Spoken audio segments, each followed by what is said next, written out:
Está começando agora o SurtoCast, o podcast do Surto Olímpico. Olá, querido amigo, tudo bem? Aqui é Marcos Antônio falando, começando mais um SurtoCast, o podcast do site Surto Olímpico.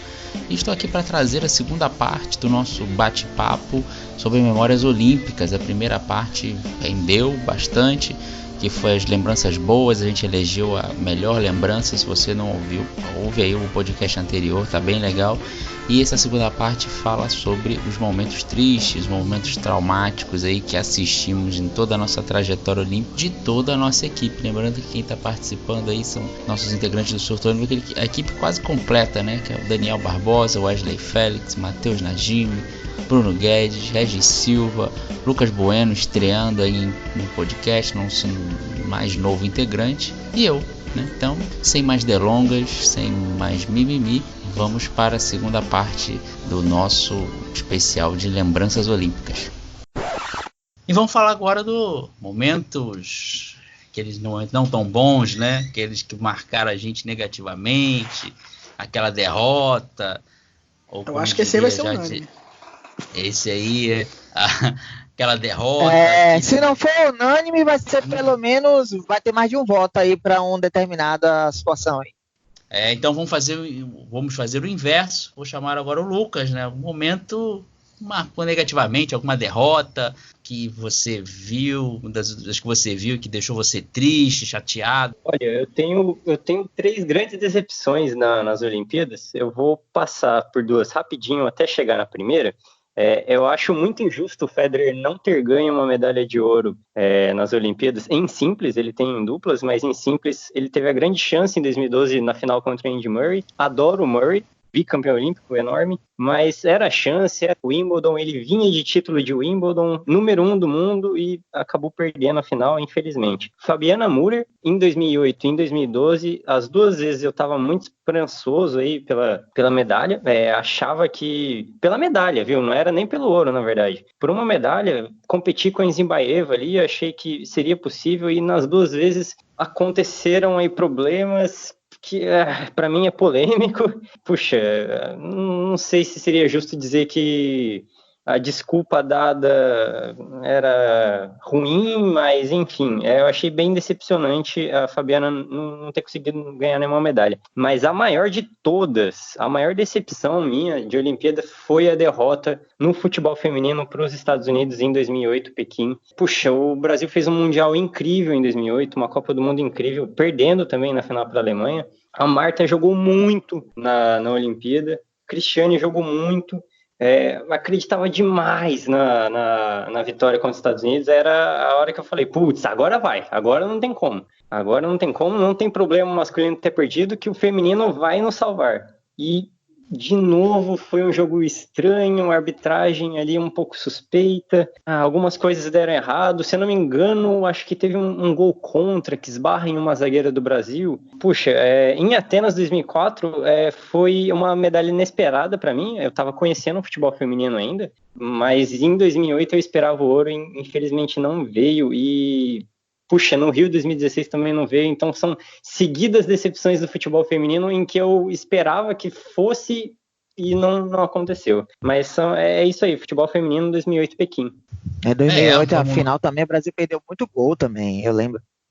Não foi só a arbitragem não, o Brasil também perdeu um caminhão de... 2004 ainda a gente até levou para prorrogação o jogo, foi até heróico até de uma certa forma, mas 2008 realmente o Brasil tinha tudo para conquistar aquele ouro, né? E engraçado que no ano anterior, né, o Brasil foi o inverso, né?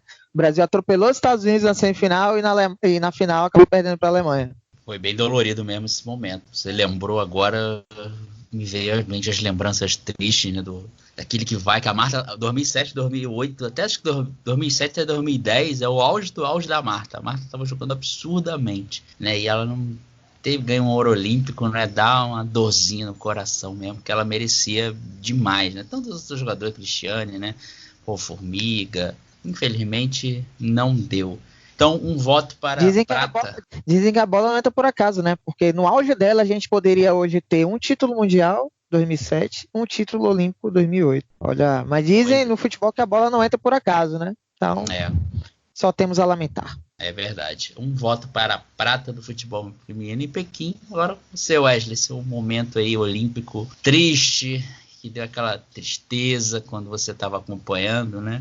Como eu falei na primeira apresentação, né, no começo do cast, o futebol masculino em 2012 me marcou muito. Foi uma derrota muito triste, mas eu não vou comentar ela de novo, né? Para mim, essas duas que o Lucas falou sobre os brasileiros, sobre a Fabiana Moura no salto com vara, tanto em 2008, 2012 e até em 2016, foram muito doídas. Também sobre o futebol feminino. Futebol feminino em 2008 eu lembro de alguns flashes ainda. Eu lembro Tipo, eu não tinha noção da dimensão, né, do que era aquilo ali, de ganhar um ouro olímpico e tal. Mas eu lembro de estar acompanhando.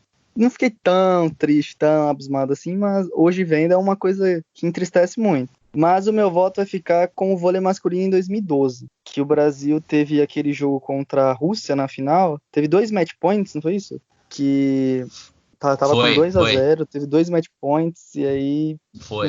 Botou o Giba. Botou o Giba, tava com 21-18, eu acho, aí botou o Giba. E uma história engraçada desse jogo é que o meu pai, acho que era um domingo, né? Meu pai tinha saído, não sei pra onde tava. E eu tava assistindo o jogo, tava 2-0 pro Brasil, terceiro set lá. Meu pai chegou, tava uma vitória larga do Brasil no terceiro set, tava 20 alguma coisa, 20-17, não lembro. E aí meu pai chegou, olhou o placar 2-0, 20-17, pô, mas já, eu queria pelo menos assistir mais um pouquinho aí. Tomara que a Rússia faça esse set aí, ganhe esse set pra eu ver pelo menos um pouquinho. Aí, acabou que a Rússia ganhou o set, acabou ganhando até a partida e o Brasil ficou com a prata. Aí eu fico zoando meu pai até hoje, que meu pai tem um bocão. Não, e foi Dia dos Pais, né? Aquilo, né? Aquele jogo, né? Foi realmente domingo. Sim. Sempre a Rússia, presente, né? Sempre a Rússia, né? Impressionante. Mas pior quando botou o Giba. A primeira coisa que eu pensei, quando botou o Giba, eu pensei, vai dar M, né? Ah, não, deixa o Giba no banco. Vai dar M, né? Aí não deu. Não foi nem culpa do Giba, né? Ele foi também Giba já não tava, Giba também já não tava no auge mais, já tava na descendente, já não era mais o mesmo Giba de antes, né? E teve a história do Muzeski, né? Que teve alteração que o técnico da Rússia tirou o Muzeski do meio de rede e colocou como oposto. Então também foi a alteração que bagunçou o time brasileiro, que não soube mais parar o jogador e ele foi o nome da partida. É verdade. Então, um voto também para a prata do vôlei masculino em Londres. Agora é o Bruno. Bruno, também seu destaque triste, né? Seu momento olímpico triste aí, acho que você viu. Não tem como fugir. Foi aquela semifinal Brasil e Rússia no vôlei feminino em Atenas. Tem uma história até bem rápida para não me alongar. Eu estava no colégio na época, eu estava no ensino médio e estava tendo uma feira cultural. E a gente estava armando a feira cultural. E não havia televisão, não havia nada. Então o meu stand não tinha televisão, eu fui assistir no stand de uma amiga, inclusive é a Bruna o nome dela. E aí eu cheguei, Bruna, quanto tá? Ela, o Brasil tá ganhando, 24-19, já acabou. E saí. E de repente eu comecei a ouvir os gritos, mais gritos e mais gritos. Quando eu cheguei, ela chorando, o Brasil perdeu. Eu falei, como assim? Ela, o Brasil perdeu. E aí passando o replay, eu não acreditando, e terminamos de montar os stands, eu fui para casa, fiquei vendo a repercussão, eu não acreditava naquilo, e a ficha só foi cair realmente quando o Brasil estava disputando bronze. Falei, não é possível, o Brasil perdeu mesmo, o Brasil foi eliminado. E é direto, para mim, acho que não tem mais uma derrota mais dolorida que aquela. Tirando o Brasil, para mim a maior derrota assim, que eu vi também, aí já entrando numa preferência, né, foi o hóquei das Leonas em 2012, quando elas perderam a final olímpica para a Holanda, inclusive, que era a grande geração da Luciana Aymar, que estava no auge, ela já era consagrada como lenda, 8 vezes melhor do mundo, a Argentina atual campeã mundial, e chegou em Londres, perdeu. E perdeu para a maior rival, e aquilo ali foi dolorido para mim e para as Leonas, inclusive, que muitas delas choraram, algumas se aposentaram, outras se retiraram. A Luciana Aymar nem veio para o Brasil, ela se retirou em 2014, né, no Mundial, que a Holanda venceu, inclusive, e aí ela se retirou. Mas para mim, no Brasil, foi essa, sem dúvida, foi semifinal de Atenas 2004, vôlei feminino. Brasil e Rússia semifinal vôlei feminino. Eu contei a história até no live que eu fiz com o Regina. Depois eu falo um pouco mais sobre meus perrengues, né, para ver esse jogo e me ferrando porque o Brasil perdeu. Olha lá, um voto para a derrota do Brasil na semifinal em Atenas vôlei feminino. Matheus, sou um momento triste aí também para dos que você assistiu. Então, eu acho que aquele momento que você falou, né, do vôlei, realmente foi muito deprimente. Eu não fiquei super mal, assim, não consegui pensar em mais nada. Ainda bem que já tinha sido, foi no final do dia, né, que aí pelo menos mas assim, eu tava dormindo super cedo para acordar 4 da manhã no dia seguinte para ver as Olimpíadas e fui dormir só acho quase meia-noite, uma coisa assim. Que realmente ficou passando naquela cabeça. E as meninas, inclusive, não voltaram, né, pro jogo contra o bronze. Foi uma derrota deprimente mesmo, contra Cuba, se eu não me engano. Mas enfim, para falar de um exemplo individual, né, que eu acho que também foi muito triste naquelas Olimpíadas, inclusive, eu diria a final do solo feminino da Daiane dos Santos, né, que seria, seria incrível, né, uma medalha ali, né, poderia ser a primeira medalha da ginástica brasileira, primeira medalha de uma mulher, esporte individual no Brasil, enfim, tinha 1000 questões ali, a Daiane Santos, aquela personagem maravilhosa, etc. E felizmente foi um momento bem triste sair ali. Enfim, eu acho que ela é uma daquelas pessoas que mereciam uma medalha olímpica, né, na nossa trajetória. Então eu ficaria com a Daiane. A Daiane também eu senti muito naquele dia, porque eu tava começando a gostar. Ela que me fez gostar mais ou menos de ginástica, né? Quando aquelas apresentações brasileirinha, eu falei, porra, a gente vai ganhar a medalha, ela é muito boa, né? Pra tu ver que a série dela tava tão alta a dificuldade que ela meteu esse pé pra fora e ainda ficou em quinto, né, cara? Não foi o nível de dificuldade da série dela, acabou jogando ela pra cima. Então, sim, também foi um momento bem triste. E é daquelas coisas que você pensa, né, assim, no vôlei ainda tem, foram 6 match points, foi todo um momento de falha coletiva, enfim, ou um acerto coletivo russo, será? Mas aquele momento da Daiane é aquele momento em que é o clássico momento, né, que você fica 4 anos se preparando para um probleminha pequeno te derrubar. E aí eu até, assim, meio que concurso pra mim todas as desqualificações meio que bestas, assim, a própria Rafaela Silva, né, em 2012, ou aquelas coisas típicas de quando você esqueceu alguma coisa e aí não pode entrar e perdeu. É muito triste, né, você ver que toda uma preparação olímpica vai para água abaixo por uma coisinha boba. É complicado mesmo. Então, voto da Daiane dos Santos, né, na final da ginástica também. Mais um voto. Então, Daniel, agora vê seu voto, seu momento triste aí em Jogos Olímpicos. O Matheus até lembrou da Daiane, né, que realmente acabou sendo decepcionante, porque ela vinha de título mundial, ela era a principal favorita na prova do solo, mas é engraçado que depois, quando a gente vai ficando mais velho, vai relembrando, vai lendo sobre as coisas, a gente vê alguns detalhes que a gente acaba depois relativizando as decepções, né? No caso da Daiane, ela competiu lesionada e coisa e tal, né? A gente pode lembrar da Fabiana Bura também, que teve a história da vara que sumiu, do vento, né, que atrapalhou, e realmente o vento atrapalha muito em competições de salto com vara, isso aí é notório. Teve também as derrotas bizarras no futebol, né, que eu até citei mais no início, né, derrota para a Nigéria, depois está ganhando 3-1, e derrota para Camarões com 2 a mais em campo, né, posso citar várias exceções, mas não tem por onde fugir, gente, nada supera o 24-19 de Atenas 2004, não tem como a gente, eu não consigo me conformar com isso já depois de 16 anos que já passou, eu não consigo me conformar com isso. E você, não é admissível você liderando com a 7, 24-19 e perder o 7. E ainda no quinto set, a seleção estava vencendo por 13-11.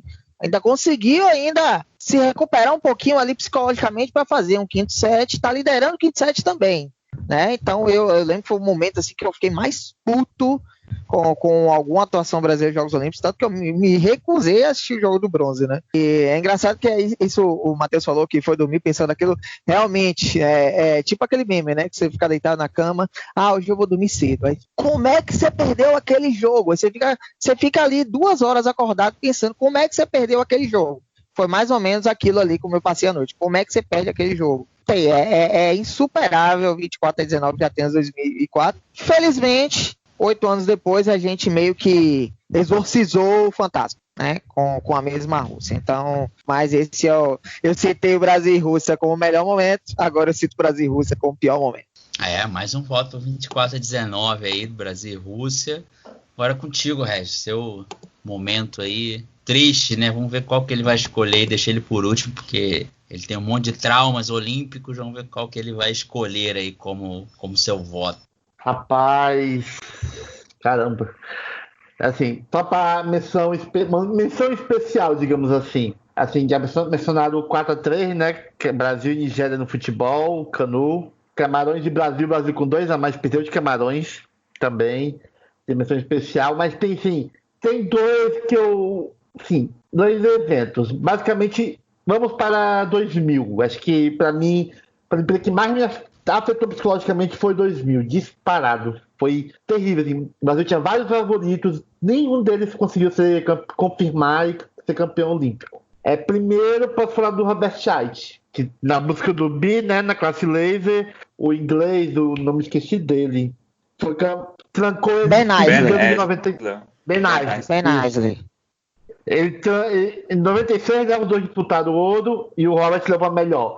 Aí, 4 anos depois, o Ben deu todo o troco possível, trancou o Scheidt, todos os jeitos possíveis e imagináveis, e foi campeão olímpico. O Scheidt ficou com a prata. Mas acho que eu vou fugir um pouquinho, vou surpreender um pouco. Para mim, o mais traumático, talvez não tenha nem sido o Balubê do Rui, foi o vice-campeonato das duas duplas de vôlei de praia. Era o Zé Marco e esqueci o parceiro dele na época. Eu sei que Ricardo. Zé Marco e a dupla feminina, era Xelda e Adriana? Ou não? Eu não lembro. Xelda e Adriana. Adriana Berchelda. Adriana Berchelda. Eram favoritíssimos para ser campeões olímpicos em Sydney e ambas ficaram com a prata. Foi terrível. Eu fiquei tão abalado nesse dia. Foi no último dia de Jogos Olímpicos que as duas perderam. Um no dia anterior e outro no dia seguinte. Foi tão traumático. Meu Deus. Assim, 2000, pegava tudo e jogava na lista. Tá aqui, resolve. Mas eu vou surpreender. Para mim, trauma foi as pratas do vôlei de praia em Sydney 2000, que foi terrível. Jogos de Sydney 2000 começaram a dar errado quando a Globo lançou aquela música do Pato Fu, né? Passou a Olimpíada. Deu errado. Começou a dar errado na Olimpíada. Teve um mascote, o Zé do Pulo. Não sei se vocês lembram. É um canguru. Não. Aí teve aquele, hey, vamos lá. Sim. Nossa, que ele faz dica. Nunca mais a Globo fez mascote pra Olimpíada, nem música pra Olimpíada. Só que uma vez. Acabou a carreira do Patofu praticamente, que eles ficaram com a fama de zicadores. Adoro o Pato Fu. E olha só. Adoro o Pato Fu, inclusive. Eu não sei se o pessoal lembra, mas nessa época o Vasco da Gama, na figura do Eurico, incentivava muito o esporte olímpico, muito. Ele financiou, ele financiou muitos atletas. E na época o Vasco também vinha de uma sequência de vice-campeonatos para o Flamengo. E o Brasil não ganhou nenhum ouro e foi muita prata. Foram 6 pratas, se eu não estou enganado, né? E isso é sério. Isso virou tanto para a torcida do Flamengo nas arquibancadas. Agora eu não vou lembrar, não vou recordar a música que cantavam, mas associavam as pratas do Brasil com o Vasco. E isso os vascaínos ficavam muito irritados na época. Foi aqui no Rio de Janeiro, foi uma piada que circulou, inclusive no jornal O Dia, se eu não estou me enganado, eles fizeram também uma associação quanto a isso. Aliás, o Vasco, quando nos jogos, não sei se vocês viram a reprise do Flamengo e Vasco da final da Superliga Feminina, né? O Vasco ostentava sempre aqueles banners assim em volta da quadra, né? Escrito Vasco Potência Olímpica, né? Então tinha até a Adriana Berchelda usavam coisa do Vasco. Eurico Miranda falava que o Vasco ganha mais medalha que vários países, que não sei o que. Ele tirou mó onda mesmo. E aí a gente não levou nenhum ouro, né? Então a galera gastou legal. Outra coisa que eu queria falar, que vocês falaram do Zé Marco e Ricardo, de nem era a primeira dupla brasileira que era considerada favorita era Manuel e Loyola. Emanuel e Loyola eram os campeões do circuito mundial, né? Manuel e Loyola caíram nas quartas de final. E a Adriana Berichelda, elas perderam para Cook e Pokhast, não sei se fala corretamente, os australianos. Isso aí. Que nem era a principal da Austrália. Exatamente. E elas, em 17 partidas antes de Sydney, a Adriana Berichelda tinha ganho 14, bicho. Então foram perder justamente. Foi terrível. Bizarro. Então, mas volta aí para as... eu relativizo porque tava em casa, tava com o apoio da torcida, então, você acaba relativizando depois. Mas era uma ótima dupla, justiça feita, não perderam para uma dupla qualquer. Era uma das melhores do circuito também. Mas tem isso, no retrospecto era todo favorável para as brasileiras. Exatamente.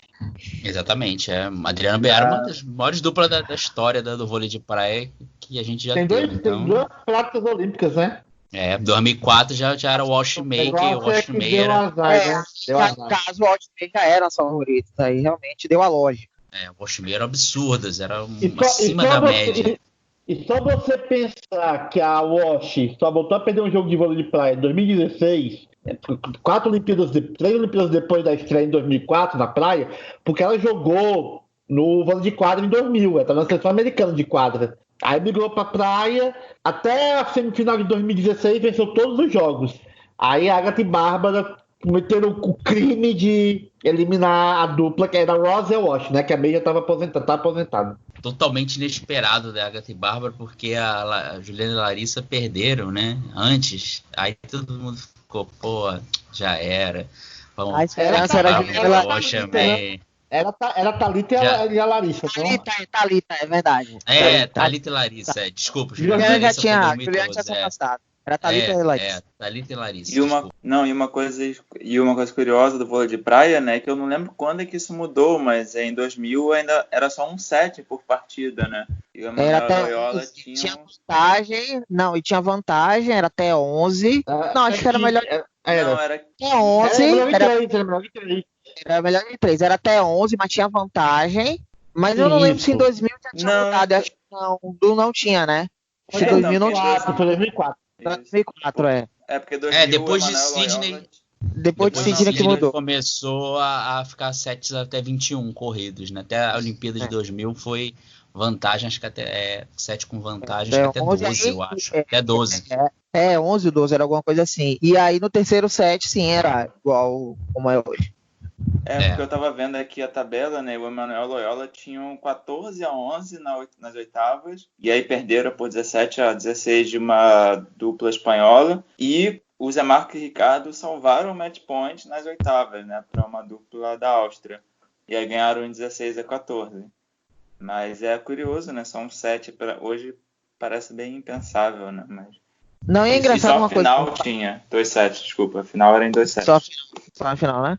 Mas é engraçado que de praia, na época, né? Ali, 96, 2000, até o início ali, 2004 e tal, não tinham tantos países que tinham duplas boas, né? Hoje não. Hoje o esporte está globalizado. Você tem muitas duplas de muitos países diferentes que jogam em altíssimo nível e tem possibilidade de beliscar um pódio. Naquela época não, naquela época era Brasil e uma dupla ou outra de outros países. Eram poucos países que dominavam, né? Hoje não, hoje está muito mais globalizado. Atualmente a dupla número 1 do mundo masculino é uma dupla norueguesa. Você vê.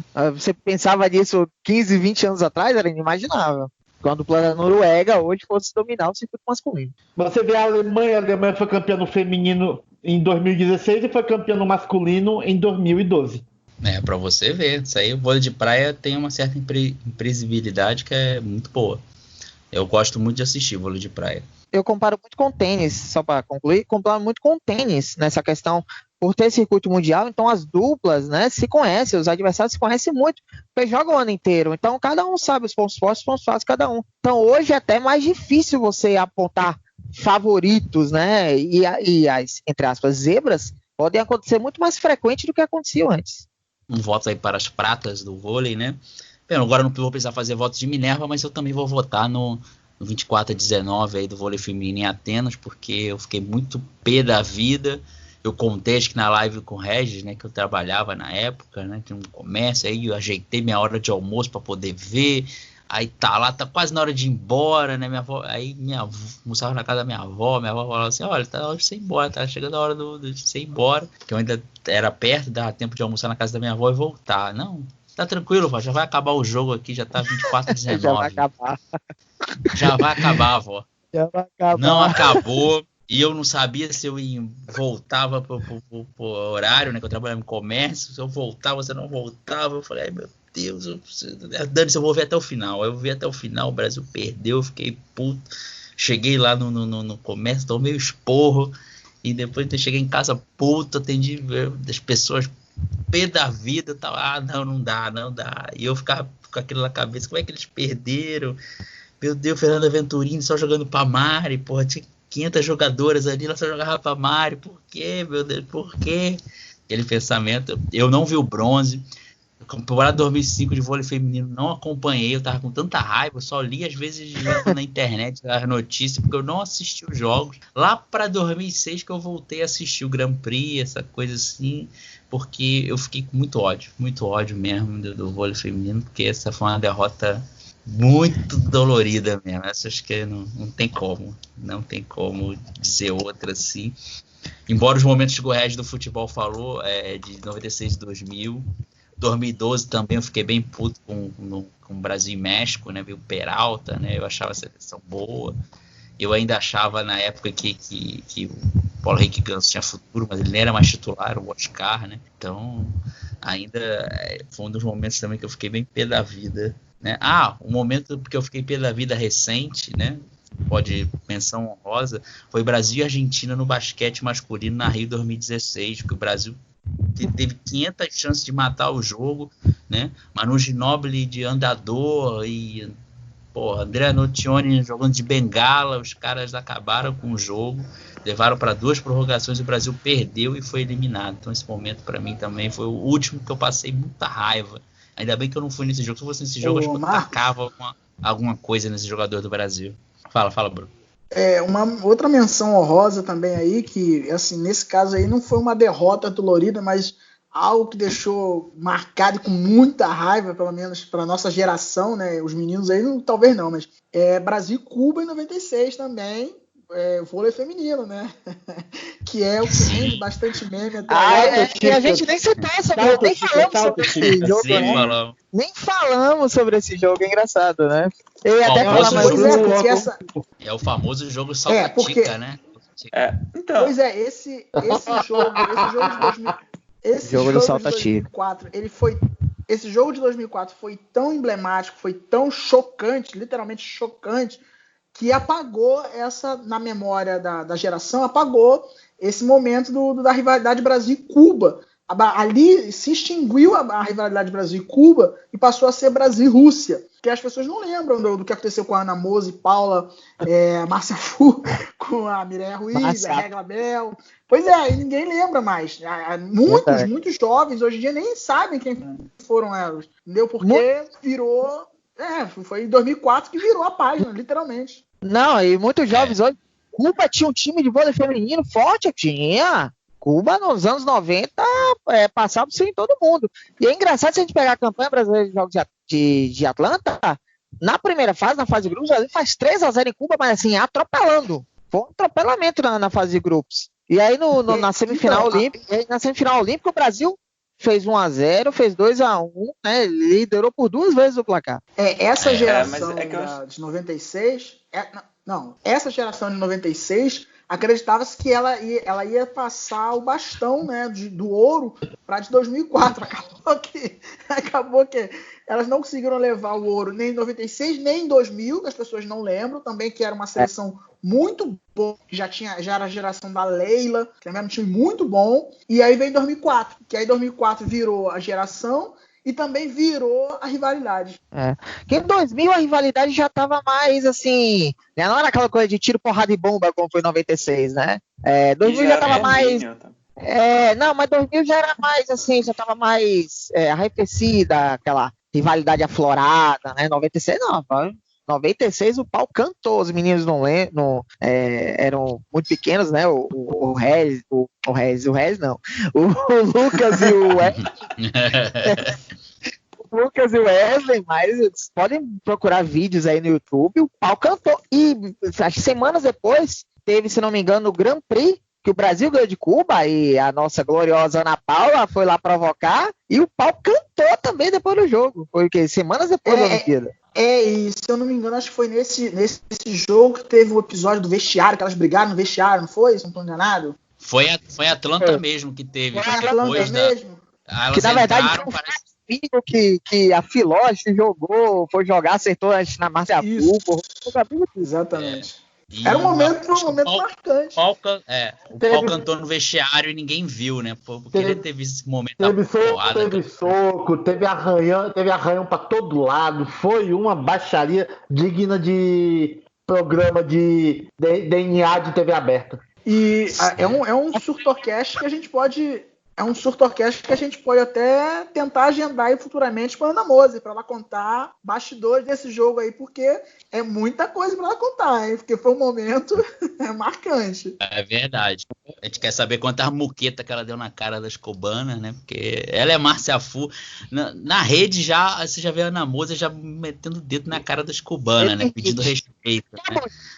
Que acaba o jogo, se a gente pega a Mireia, ataca, acerta o jogo, aí fecha a imagem, abre assim. Aí quando ela fecha de novo, só tá na moça assim com o dedo de rixa. Respeito por dedo das cubanas, 4, 5 cubanas assim. Foi muito. Hoje, na época foi decepcionante pra gente, mas hoje a gente lembra com aquela nostalgia, né? Isso que era rivalidade, não sei o quê. A galera fica muito nessa coisa de raiz e Nutella. Isso que era rivalidade, não sei o quê. Eu lembro isso muito com muita nostalgia. Eu lembro, eu assisti esse jogo, eu admito que eu queria que a porrada cantasse mesmo naquele momento, mas... Eu sempre tive ódio das cubanas, sempre, desde sempre. Todo mundo tinha ódio das cubanas naquela época. Todo mundo tinha. Eu queria muito ver se 2 anos atrás, o Brasil... Cuba ganhou do Mundial aqui no Brasil na final, foi 3-0, Cuba atropelou. O Mundial foi, se não me engano, em São Paulo. Eu lembro também no momento muito legal, foi o PAN de 99, o Winnipeg, né, que a Brasil ganhou de Cuba na final, né, a Vina mandou até um chupa cubanas, foi bem legal esse momento, eu admito que eu curti essa entrevista da Vina mandando chupa cubanas. E uma coisa que eu acho que muda muito de 2004 para 96 é porque, bom, além de ter toda essa coisa de 2004 já tinha, né, já era uma coisa tipo de anos e anos e anos, mas eu não sei quanto historicamente isso muda, né, mas em 96 o time voltou muito forte e ganhou a medalha de bronze, né, inclusive em 5 sets contra a Rússia, porque em 92 já tinha ficado em 4º lugar. E em 96 acabou pelo menos ganhando bronze. E acho que fica aquela sensação de que elas lutaram até o final, né? Acho que em 2004 ficou uma sensação de parou no meio do jogo. Porque assim, a gente faz essa comparação, mas eu acho até hoje, a gente analisando anos depois, é diferente 96 e 2004. Porque se a gente analisar, Cuba era a melhor seleção. Era a seleção a ser batida. E o Brasil era a única seleção que batia de frente com Cuba. A gente teve chance de ganhar o jogo, não aproveitamos, muito também por os méritos de Cuba. Se a gente pegar o quinto set, Cuba só comete 2 erros. Outro dia eu tava vendo. Hoje na quarentena a gente vê tudo, né? Jogo velho. Eu tava revendo o quinto set. Cuba só cometeu 2 erros não forçados no quinto set. Então elas jogaram como as melhores seleções do mundo mesmo. Então acho que até por isso o Brasil juntou os caquinhos rápido ali e jogou pra Rússia para ganhar a medalha de bronze. Acho que naquela época o bronze foi o primeiro, foi o que abriu portas, né? Porque se a gente ganhou os 2 ouros, 2008 e 2012, muito pela geração que abriu as portas, de Ana Mose e companhia. E só para finalizar a questão geral, também mostra muito a evolução psicológica do esporte brasileiro, porque é uma coisa que não se dá tanta atenção, mas a psicologia esportiva evoluiu bastante, e o Brasil principalmente conquistou bastante coisa, principalmente na década de 2000, graças a essa parte psicológica, porque As próprias cubanas admitem que elas desestabilizaram as brasileiras porque sabiam que era o ponto fraco do Brasil. Em 2004 isso pesou, levou para 2008, só que em 2008 já houve um trabalho, e isso inclusive o Zé Roberto fala diariamente quando relembra essa questão de 2004, que a psicologia foi fundamental para a conquista do bicampeonato. E só um comentário rápido de vôlei também, que talvez a minha momento mais triste, apesar de eu não ter visto, né, mas eu vejo muito replay, eu não canso de rever esse jogo, é a final de 88, né, que o Peru teve 2-0 na final contra a União Soviética e teve a virada, né? Até hoje eu fico triste pela derrota das peruanas, ainda que tenham levado a prata, pelo menos. Bem lembrado, o Matheus lembrou do Peru, aí a gente foi falar, o Lucas e o Wesley também não viram, mas no final, nos anos 80, até ali iniciozinho dos anos 90, o Peru era uma seleção que pro Brasil ganhar, o Brasil capinava sentado para ganhar o Peru, então, quando ganhava. Ela ganhava. Eu vi esse jogo, eu lembro. Nicolai Karpov, nosso glorioso Nicolai Karpov, já era técnico da União Soviética na época. Ele é mais velho do que eu. Olha, é velho mesmo, caramba. Mas é isso, o Peru já teve, hoje a gente vê o Peru aí, não consegue ganhar nem na Colômbia, mas o Peru foi uma seleção, foi uma das melhores do mundo. Eu lembro bem. Nos anos 80. Quem foi que acendeu a chama americana? Foi a Cecília... Cecília Tate. Cecília Tate, né? Tate, né? Não sei como é que fala. Isso. Que acendeu a pira pan-americana no passado em Lima. Daí você tira a importância do vôlei feminino dessa seleção da década de 80 para o Peru. Então é isso, galera. Então, parabéns aí. Não vou dizer parabéns, né? Porque 24-19 foi o momento triste olímpico escolhido por nós, né? Ganhou 3 votos, realmente. O vôlei ganhou pro bem, ganhou pro bem, ganhou pro mal, né? Aí vamos usar a figurinha da Gretchen. Muito bom, nota 0. Quem mesmo que participou da seleção de 2000? Então quem ganhou foi a Mari, né? Que foi quem participou de 2004 e 2012, né? Não lembro se teve mais alguém agora. Fernanda Venturini ganhou a menção. Não, a Fernanda Venturini só 2004. Ela que vai ganhar um troféu de pior momento. Vai ser pra Fernanda Venturini. É o troféu Framboesa de Ouro. Então, vamos encerrar, porque já foi o papo. A Mari não jogou, né, em 2012, não confundi, ela jogou só em 2008. A Mari não. 2008, Teve alguém que jogou em 2004? 12? Não, acho que não. A Paula Pequeno, né? Só a Paula Pequeno. Ah, verdade. A Paula Pequeno, acho que era novata. A Fabi, não? A Fabi jogou. A Fabi, acho que não. Em 4 não. Fabi, não. Acho que a Fabi foi 8 e 12. Não, é só a Paula Pequeno. 8 e 12.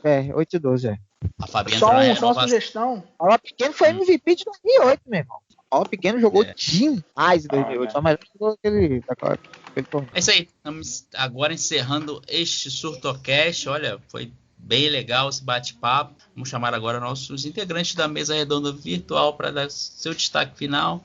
Com você, Regis Silva, seu primeiro, seu destaque final aí desse podcast aí de momentos olímpicos. Se você quiser lembrar mais algum momento olímpico, ou então dá só o seu tchau aí para os nossos ouvintes. Bem, queria agradecer a todos os ouvintes que estão escutando esse podcast. Foi muito bom dividir as memórias olímpicas, as nossas boas e ruins com vocês, mas tem uma memória olímpica especial. Quer dizer, foi 26 de dezembro de 2011 quando surgiu o surto olímpico. É uma das minhas grandes memórias olímpicas. O pessoal aqui está dividindo comigo essa aventura. Espero que essa memória siga produzindo boas coisas até, não sei. Vamos ver no que vai dar, né? Valeu, obrigado. Que fofo. Fofinho. Até o vulcão Krakatoa chegar aqui. A gente divide as memórias com você. Até o mundo virar o Mad Max, né? Que tá todo mundo virar o Mad Max. Sei. Até lá, Daniel Barbosa, seu destaque final. Destaque final, o Daniel Barbosa. Valeu, galera. Foi muito legal poder dividir algumas, né? Porque são tantas memórias que não cabem em um podcast ou em 2 podcasts, né?